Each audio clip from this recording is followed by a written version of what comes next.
موسیٰ علیہ السلام نے پوچھا یا اللہ جب تو ناراض ہوتا ہے ہمیں کیسے پتہ چلے کہ تو آج کل اپنے بندوں سے ناراض ہے؟ تو اللہ تعالیٰ نے فرمایا جب میں ناراض ہوتا ہوں حکومت بے وقوفوں کو دیتا ہوں، اجعل الملک فی صفہائہم، حکومت بے وقوفوں کو دیتا ہوں، والمال فی بخلائہم، اور پیسہ بخیلوں کو دیتا ہوں جو ذرا گن گن کے خوش ہوتے رہیں، اور بارشیں بے وقت کرتا ہوں، بارشیں بے موسم کی ہو جاتی ہیں، پیسہ بخیلوں کے پاس، حکومت نکموں کے پاس۔ کہ اللہ جب تو راضی ہوتا ہے تو اس کی کیا نشانی؟ تو اس کی نشانی یہ ہے کہ اجعل الملک فی حلمائہم، حکومت سمجھدار اور نیک لوگوں کو دیتا ہوں، والمال فی سمحائہم، اور پیسہ سخیوں کو دیتا ہوں، اور بارشیں وقت پہ کرتا ہوں۔ تو موسیٰ سمجھو میں اپنے بندوں سے راضی ہو چکا۔ تو اطعام الطعام میں اشارہ ہے سخی بنو، سخی بنو۔ اللہ تعالیٰ کی ایک وی آئی پی جنت ہے جس کا نام ہے جنت الفردوس۔ اللہ نے باقی جنتیں بنائیں کن کن کن، جنت الفردوس بنائی اپنے ہاتھوں سے۔ کیا چیز بنائی ہوگی؟ تو اللہ نے کہا وعزتی وجلالی لا یجاورنی فیکی بخیل، اے جنت مجھے اپنے عزت و جلال کی قسم تیرے اندر بخیل نہیں جا سکتا، مرد یا عورت بخیل نہیں جا سکتا، سخی جائے گا، بخیل نہیں جا سکتا۔ بخیل سے اللہ کی دوستی لگ نہیں سکتی اور سخی سے ٹوٹ نہیں سکتی۔ شیطان کہتا ہے میں عبادت گزار اور بخیل ہو تو مجھے کوئی ڈر نہیں لگتا، یہ آپ ہی ماریا جائے گا، ایک دن آپ ہی جاوے ڈھانا ہے، یہ جو پیسے کی کشش ہے اس کو مار دے گی۔ اور نافرمان سخی سے ڈرتا رہتا ہوں کہ پتہ نہیں کب بخشا جائے، پتہ نہیں کب بخشا جائے، کب سخاوت کو اللہ پسند کر کے چلو پار کرتے۔ اچھا، جبریل پوچھتے ہیں یا رسول اللہ مل ایمان، ایمان کیا ہے؟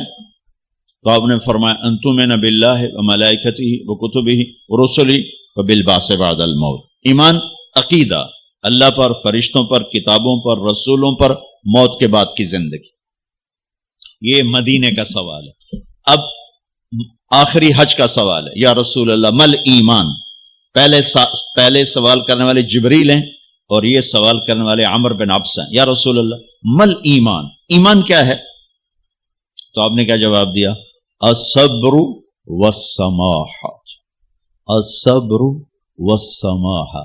اب چھت بتا رہے ہیں کہ ایمان یہ ہے صبر کر اور معاف کر، صبر کر اور معاف کر۔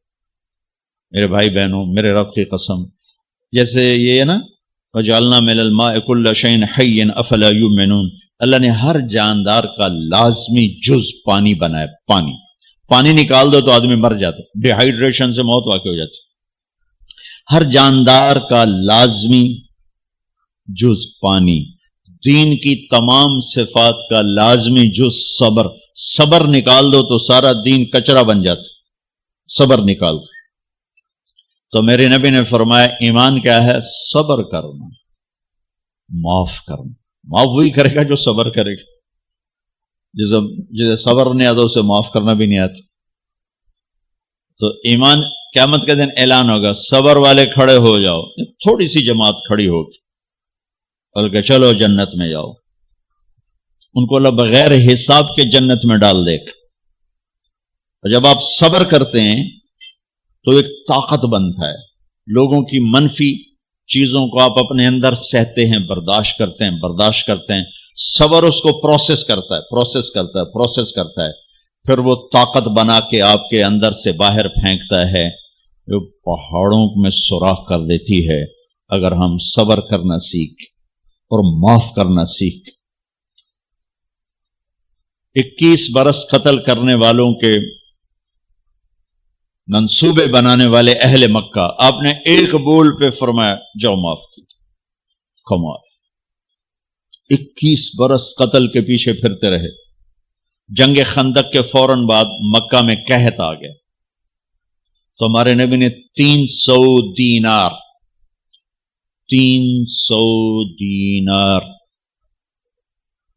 کوئی 10-15 لاکھ روپیہ بنتا ہے، آپ نے مکے میں ابو سفیان کو بھجوایا جو جنگ خندق کا سالار بن کے آیا تھا۔ آپ نے کہا مکے والوں میں کہتا ہے ان کو کھانے کھلاؤ میری طرف سے، تو ابو سفیان کہنے لگے واہ محمد تیرے قربان جاؤں، ہم تجھے قتل کرنے کے پیچھے پھر رہے ہیں تو ہمیں کھانے کھلاتا پھرتا ہے۔ یہ میرے نبی کے اخلاق ہے، میرا نبی کو معاف کرنا ہے۔ آپ سوئے ہوئے ہیں، آپ کی تلوار اٹھا کر ایک بدو نے آپ کے پسلی میں ماری، آپ اٹھ کے بیٹھ گئے تو کہنے کا کون بچائے گا، یعنی میں تیار ہو جا، تو آپ نے کہا اللہ، آپ نے کہا اللہ، تو اس کا ہاتھ کانپا اور تلوار گر گئی۔ تب آپ نے اٹھا لی، آپ نے ایسے سیدھی کی، اب تو بچا، تو بتا تجھے کون بچائے؟ وہ کہنے لگا میں تو ہی بچاونا ہے، اور کہیں بچاونا۔ تو آپ نے کہا کلمہ پڑھتے ہو؟ کہنے لگا نہیں پڑھتا۔ اب تو آپ اس کی گردن اڑوا دے، یہ خود ہی اڑا دیتے جو کرا میں کلمہ نہیں پڑھتا ہوں۔ قتل کے ارادے سے آنا ہی اس کے قتل کے لیے کافی تھا۔ آپ نے فرمایا کلمہ پڑھتے ہو؟ کہنے لگا نہیں۔ آپ نے کہا جاؤ معاف، جاؤ معاف، صحابہ کے سامنے جاؤ معاف۔ بھائیو، انسان اور خطا لازمی ہے، اگر معاف کرنا نہ سیکھا تو ہم خود ہی دکھی ہو کے رہ جائیں گے۔ لوگوں کے زخم بھلا دو، اللہ پہ ڈال دو، اللہ صلہ دے گا، زندگی پرسکون ہو جائے گی۔ دیکھو ہم اپنے یہ کرتے پر داغ نہیں لگنے دیتے، اپنے بس سے داغ، کھانا کھانے بیٹھو نیپکن، یہ دیکھو ابھی نیپکن پڑے ہوئے، رکھو اگو رکھو توڑے چولے تو کوئی سالن نہ ڈھے پاوے، ٹھیک، یہ تو پھر بھی دھل جائے گا، لیکن یہاں داغ لگا کبھی نفرت کا، کبھی غصے کا، کبھی انتقام کا، کبھی حسد کا، کبھی بغض کا، کبھی کینے کا۔ انسان سب سے زیادہ اپنی ذات سے محبت کرتا ہے۔ یہ معمولی سے کپڑے کو داغ سے بچاتے ہو، جو سب سے قیمتی چیز ہے دل، جو بادشاہ ہے، اسے بھی تو صاف ستھرا رکھو۔ جیسے ہم لاکھ زور لگا لیں، ہم کپڑے کو میل سے نہیں بچا سکتے، لاکھ زور لگا لو، لوگوں کے منفی رویے آپ کو توڑے بغیر نہیں چھوڑیں گے۔ لہذا کیا کرو؟ نبی والا معاف کرو، معاف کرو، دل کو صاف کرو، دل کو صاف کرو، دل کو صاف کرو، صبر کرو، معاف کرو۔ میرے نبی نے فرمایا، میرے بیٹے انس، ایک بہت بڑی سنت بتاؤں، بہت بڑی سنت، داڑھی سنت ہے، پگڑی سنت ہے، سفید لباس سنت ہے۔ بہت بڑے کا لفظ مجھے یہیں یاد ہے، ہو سکتا ہے کہیں اور بھی ہو۔ میرے بیٹے انس، ایک بہت بڑی سنت، اگر تو یہ سنت پہ عمل کر گیا تو جنت میں میرا ساتھی ہو جائے گا۔ جو بھی کر لے، جو بھی، وہ جنت میں میرا ساتھی ہو جائے گا۔ ذالک من سنتی ومن احب سنتی فقد احبنی ومن احبنی کان معی فی الجنہ۔ میرا جنت کا ساتھی جو اس سنت پہ عمل کر گیا۔ کیا ہے یا رسول اللہ؟ یا بنی ان قدرت، اگر تو کر سکے، اشارہ ہے کم تنو اوکھا دسن لگا، سوکھا نہیں ہے۔ ان قدرت، اگر تو کر سکے، ان استطاعت، دو لفظات کہ بیٹے کام اوکھا ہے، لیکن دیکھو تمہیں ملے گا کیا؟ جنت نہیں، جنت میں نبی کا پڑوس ملے گا۔ ایڈا وڈا کام تیرا نا، دیکھو نا 4-5 لاکھ نالتا اتنے ہوں ایک گز نہیں لبدا، تو کوئی بندہ بوجھ پا کے آج ₹1,00,000 دا 2000 گز دا بنگلہ لے دیو تو اکثر پاگل خانے گلو ہیں۔ جنت کا مل جانا بھی بہت بڑی بات ہے، پر جنت میں نبی کا ساتھ ملنا کوئی سوکھا کام تو نہیں ہوئے گا، ہے کری تو پسینہ آئے گا۔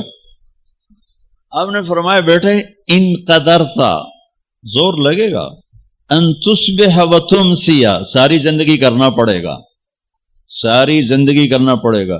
داڑھی تو ایک دفعہ رکھ لی ہے، اب تھوڑی صفائی ستھرائی ہے، لیکن یہ روزانہ کرنا پڑے گا، صبح شام کرنا پڑے گا، ساری زندگی کرنا پڑے گا، اور تو اس میں تھکے گا۔ کیا ہے؟ وَلَيْسَ فِي قَلْبِكَ غِشٌّ لِأَحَدٍ فَافْعَلْ، صبح و شام اس دل میں کسی کی نفرت نہ آنے دینا، کسی کے لیے بغض نہ آنے دینا، کسی کا کھوٹ نہ آنے دینا، کسی سے کینہ، غش، سارے الفاظ کو اپنے اندر سمیٹے ہوئے. اور میرے نبی کی عجیب بات، لے احد، لے احد، لے احد، کسی بھی انسان، مسلمان نہیں کہا، مومن نہیں کہا، نیک آدمی، نیک عورت نہیں، کسی بھی انسان، لے احدن. آج لے احد 7 ارب انسانوں پہ بولا جا رہا ہے. میرے نبی فرما رہے ہیں میرے بیٹے، دنیا کے تمام انسانوں سے دل صاف رکھنا. کیا ہوگا؟ چاہیے تو جنت میں میرا ساتھی بن جائے. تو بھائیو بہنوں، ایمان کو مکمل کرنا ہے تو صبر کرنا سیکھو، معاف کرنا سیکھو، چپ رہنا سیکھو. ساز خاموش ہیں، فریاد سے معمور ہیں ہم. جواب دینا تو کیا مسئلہ ہے، طاقت چپ رہنے پہ لگتی. کوئی ابھر جائے، بیٹا ابھر جائے، بیوی ابھر جائے، خامد ابھر جائے، چپ ہو جاؤ، گزار دو اس طوفان کو. واپسی میں ایمان کی وہ اللہ حلاوت مٹھاس دے گا، ساری زندگی محسوس کرتے پھرو. یہ صفت بھی معاشرے میں کوئی نہیں، نہ کوئی معاف کرنا جانتا ہے، نہ کوئی صبر کرنا جانتا. تو یہ میں وہ چیزیں بتا رہا ہوں جو معاشرے میں کوئی نہیں ہے. میں اور آپ کر لیں گے تو ہماری قیمت بڑی لگ جائے گی. تو اسلام کی ابتدا بھی بتا دی، انتہا بھی بتا دی. ایمان کی ابتدا بھی بتا دی، انتہا بھی بتا دی. یہ شروع ہوتا ہے عبادات سے، عقائد سے، اور مکمل ہوتا ہے اخلاق پر، درگزر پر، اخلاق کی تمام صفات پر.